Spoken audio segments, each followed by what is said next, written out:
Afternoon. My name is Randy Alexander and I'm a state representative in District 88, and that is in the other corner of the state, Springdale, Fayetteville, and Johnson. And unlike some of these folks, I haven't known Blake for a long time. I started learning about him just about a month and a half ago. And when I looked at his resume and Brenda asked me to consider supporting him, I was impressed by that. I was impressed by a lot of things, but one thing in particular told me more about him than anything else on that sheet, and that's the fact that he's a farmer. I grew up in the city.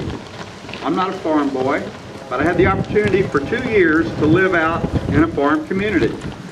And I can tell you there's a difference. My job has been throughout my career to work at universities.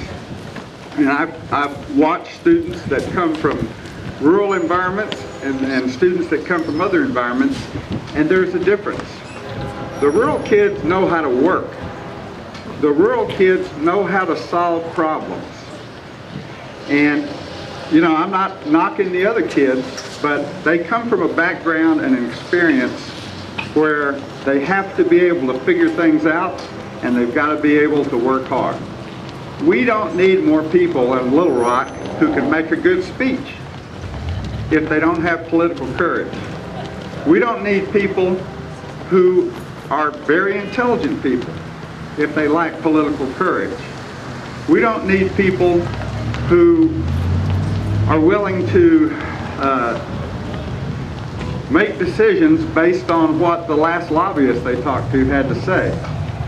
The thing that I've observed in my terms is the thing this state needs most in its leaders is people who have common sense and who are willing to stand up for that. Two of the biggest votes that we had this year were on 2 life bills. And the first time, one passed with, I believe, 76 votes, the other one with 84 votes. That's huge. It's only 51 Republicans. But there really are some of these conservative Democrats I'd heard about. Then the governor vetoed it. What happened next was amazing to me. People asked me, what was the most surprising thing? Being a new legislator, this was it. After the governor vetoed it, one bill passed with 52 votes. The other one passed with, I believe it was 55. Over 24 Democrats who had supported these bills and claimed to be pro-life, when the chips were down, they weren't there to vote when it came time to override the governor's veto. We don't need more people like that. I'm convinced by what I've read and heard from other people about this gentleman, he's not that kind of person. You can depend on him. It's not easy being a legislator. You get a lot of pressure put on you at different times, a lot of different ways.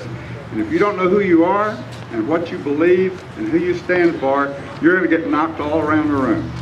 We don't need more people like that. We need someone like Blake, and I encourage you to vote for him. Thank you.